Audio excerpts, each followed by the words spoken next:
আসসালামু আলাইকুম। আমি যশোর সিনেমা থেকে।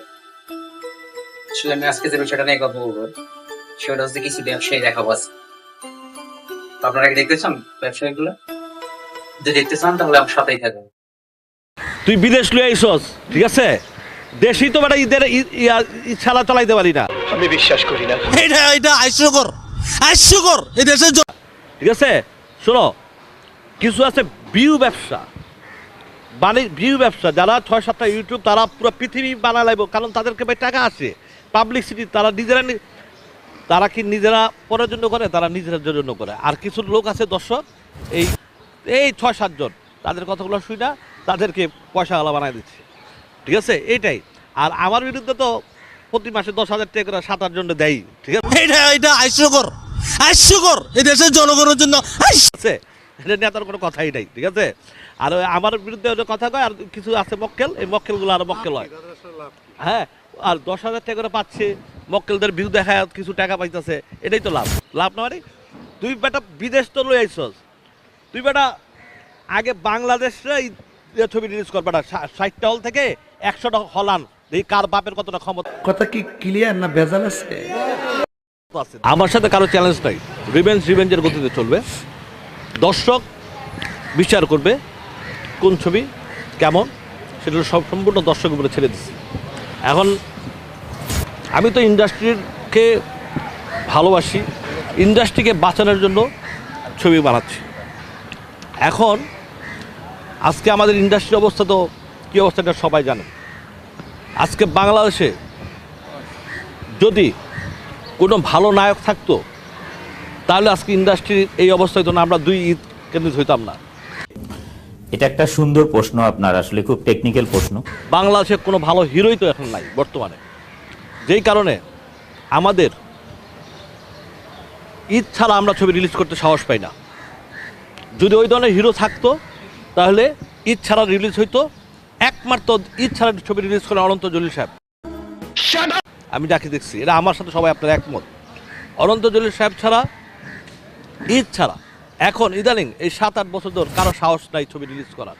অতএব আমি মনে করি এই ইন্ডাস্ট্রিতে, আমাদের ইন্ডাস্ট্রিতে ভালো কোনো হিরো নাই। আরে এরা কারা, কোত্থেকে এলো? যদি থাকতো তাহলে আজকে সিনেমা জমজট থাকতো, তাহলে 1300-1400 হলের থেকে বাড়তো, কমতো না। আমার দরকার নাই, আমরা এসে না 300-400-500 হল দেখছি, তো সেগুলো আজকে ভেঙে টেঙে আজকে পজিশন 10-12টা হল আছে, আর আমরা সব কিছু মিলে হল আছে, বড় টাইপের হল আছে 40টার মতো। এই 50-60টা হল আছে, এই 50-60টা হল দিয়ে সিনেমা কখনোই চলে না, সিনেমা কখনোই আসে না। আর সিনেপ্লেক্সগুলো আছে, আমাদেরকে একটু বাঁচায় রাখছে। আজকে ওটিটি আর ডিজিটাল রাইট যদি আজকে না থাকতো, তাহলে ইন্ডাস্ট্রিটা বহুত আগেই তালা পড়ে যেত, কি সাক্ষ্য প্রমাণ আছে? বহুত আগেই তালা মেরে যেত। যাই হোক, এখন আমি রিভেঞ্জটা বানাচ্ছি। ইন্ডাস্ট্রিকে, দর্শকের কাছে অনুরোধ করব যে আপনারা আমাদেরকে ইন্ডাস্ট্রিকে বাঁচানোর জন্য সাপোর্ট করেন। আমরা 2-4টা হিরো থাকলে হয়তো কোনো সময় আমরা ইচ্ছা ছবি রিলিজ হতে পারে, ইন্ডাস্ট্রি আবার জেগে উঠতে পারে। ইন্ডাস্ট্রি জাগার মতো কোনো হিরো বাংলাদেশে আপাতত নাই। तो सारे मिलके हमको पागल बना रहे हैं मादर चौथ के बच्चे। যদি থাকতো তাহলে প্রতি সপ্তাহে না হলে 2 সপ্তাহ পর পর তার একটা করে ছবি রিলিজ দিত, ঠিক আছে?